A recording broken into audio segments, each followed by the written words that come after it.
आज सीहोर में सांसद साध्वी प्रज्ञा सिंह ठाकुर ने पुलिस और फर्जी पत्रकारों को आड़े हाथों लिया। उन्होंने अपने बयान में राहुल गांधी के पब कल्चर पर भी कटाक्ष किया और विदेशों में जो भारत की स्थिति बनी है, जो सुदृढ़ हुई है, उससे बाकी अन्य देश सभी विश्व भारत की ओर देखने लगा है। और वहीं एक दूसरी विपक्ष पार्टी का नेता, वो नेता जिसको लोग प्रधानमंत्री के रूप में प्रस्तुत कर रहे थे कांग्रेसी लोग, आज उसका देख लीजिए कि वो किस प्रकार से पब में दारू के ग्लास लेकर के और महिलाओं के साथ, और वो भी उनका व्यक्तिगत जीवन हो सकता है महिलाओं के बारे में, लेकिन मैं एक बात कहती हूँ कि आप देखिए कि वो चीन की राजदूत है।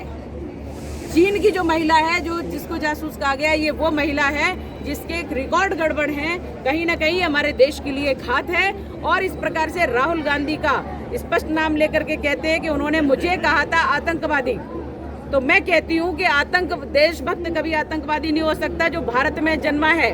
भारत का रहने वाला, और मेरी शुद्ध माता और पिता भारत के ही है, इसलिए मैं तो कभी देश के साथ घात नहीं कर सकती। लेकिन उन्होंने तब भी मुझे कांग्रेसियों ने आतंकवादी कहा, राहुल गांधी ने स्पष्ट मुझे आतंकवादी कहा। लेकिन ये जो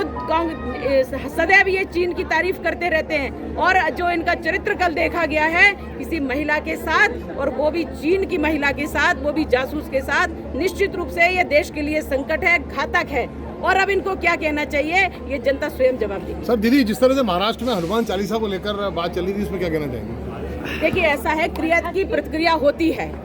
लगातार ये कहा जा रहा था कि हमारे बच्चे पढ़ते हैं, तमाम कॉम्पिटिशन्स की तैयारी करते हैं, और वो बच्चे जब डिस्टर्ब होते हैं तो उन आवाजों को कहा गया था कि अपनी आराधना, कोई भी स्वतंत्र है आराधना करने के लिए, अपनी अपनी पूजा पाठ करने के लिए, लेकिन शांतिपूर्वक आराधना होती है, चिल्ला चिल्ला के नहीं होती है। पर अगर किसी को सुनाई नहीं पड़ रहा है तो फिर उसके प्रतिक्रिया स्वरूप ये जो कुछ भी हो रहा है, ये कहीं ना कहीं राजस्थान में कांग्रेस की सरकार है, ये वहां हो रहा है, क्योंकि वो लोग भड़काते हैं और विरोधियों को प्रश्रय देते हैं, गलत लोगों को प्रश्रय देते हैं। ये सब प्रतिक्रिया स्वरूप हो रहा है, और हिंदू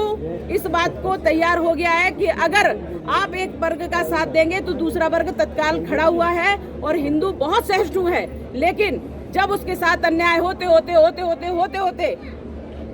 जब वो पराकाष्ठा कर देते हैं, तो ये कांग्रेसियों को जवाब देने के लिए हिंदू तत्पर है, खड़ा हुआ है, और ये प्रतिक्रिया स्वरूप वो अपनी आराधना भी चिल्ला चिल्ला के कर रहे हैं, क्योंकि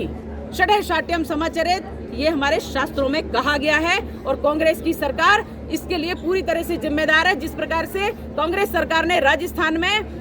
मंदिरों को तोड़ा है, प्राचीन मंदिरों को तोड़ा है, एक मजार को हाथ लगा करके देख लें तो इनको औकात समझ में आ जाएगी, लेकिन वो नहीं करेंगे, क्योंकि उनके